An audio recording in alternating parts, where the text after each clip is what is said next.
Today, we are diving deep into a conflict that didn't just change the world map, it completely shattered an entire generation. A war so massive, so unbelievably brutal, that for decades people just called it the Great War. This is the story of World War I, the war that was tragically and incorrectly called the war to end all wars. And let's just start with a number that's, well, it's almost impossible to really wrap your head around.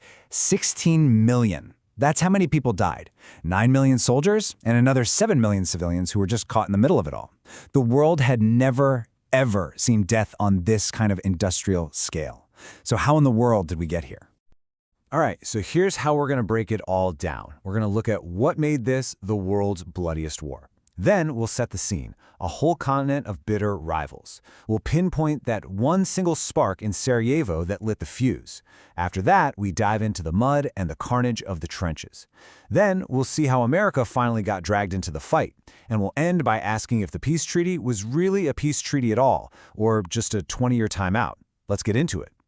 First things first, we really have to understand why this war was just different. It was so uniquely devastating. This wasn't just kings and their armies on horseback. No, this was the first full-on industrialized war. It was a terrifying collision of old-world empires fueled by terrifying new technology. You see, the Great War sucked in basically every major industrial power on the entire planet. And the reason for that insane death toll? It's grim, but it's simple. The Industrial Revolution had been turned into a weapon of mass destruction. Factories that used to build train cars were now cranking out armored tanks. Chemical plants that made fertilizer were now creating clouds of poison gas. It was efficiency, but for killing. So what was going on politically that allowed all this to happen? Well, you have to picture early 20th century Europe as a room packed with dynamite.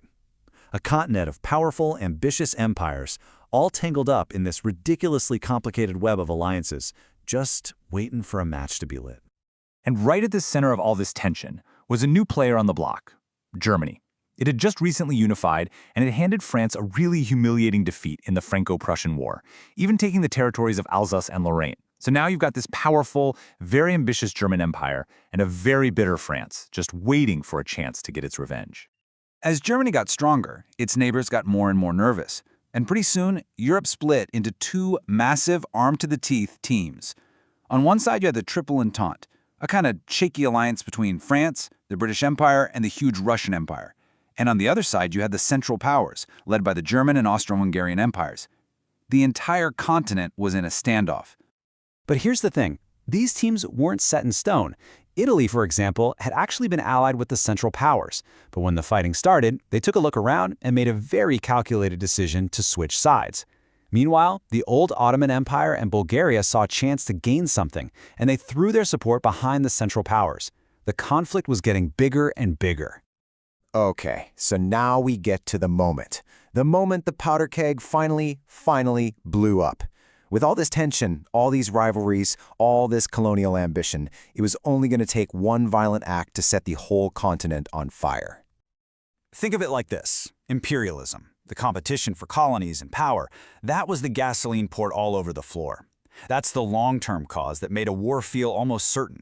But the fuse itself, that was lit by a single gunshot in a city that, frankly, most people in London or Paris couldn't have even found on a map.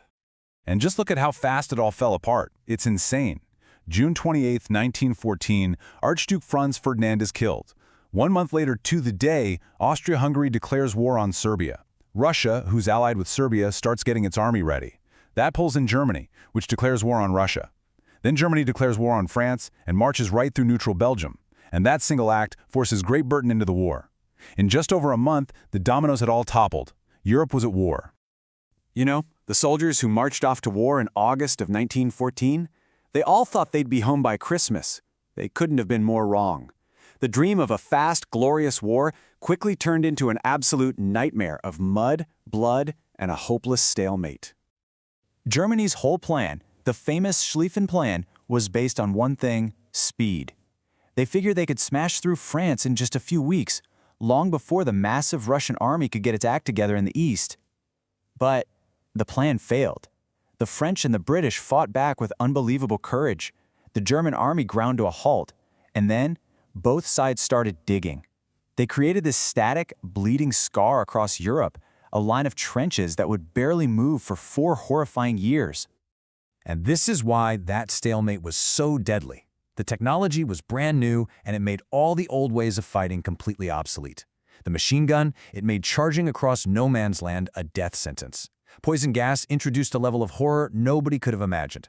And for the very first time, you had tanks, submarines, and airplanes all turning war into a three-dimensional slaughter. And the result of all this was a horrifying new kind of war. A war of attrition. The goal wasn't to be clever anymore, it was just to kill more of their guys than they could kill of your guys. To bleed the other side dry. This thinking led to some of the most awful battles in human history. Battles like Verdun and the Somme in 1916, where you had nearly 1 million men killed or wounded just to capture a few miles of blasted, muddy earth.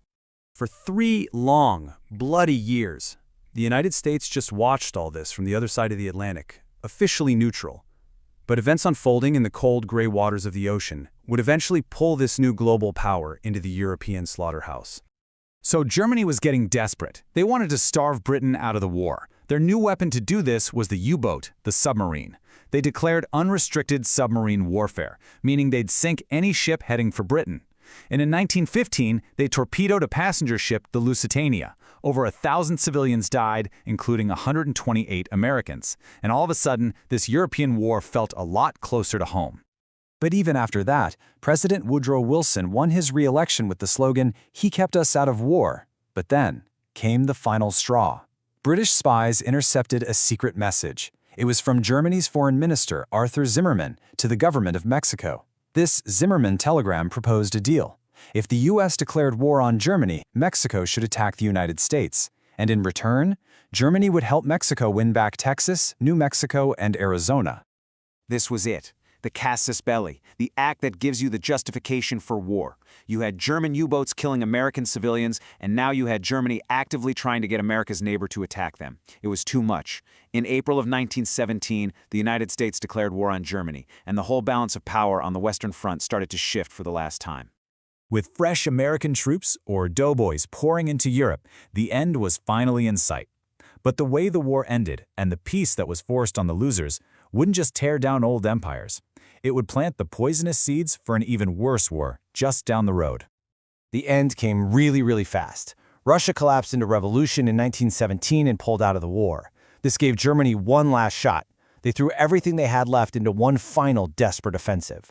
But their soldiers were exhausted. They just couldn't break the Allied lines, which were now getting stronger every day with fresh American troops.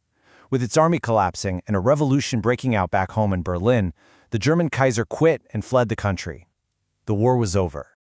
And the aftermath was just monumental. The world map was completely redrawn.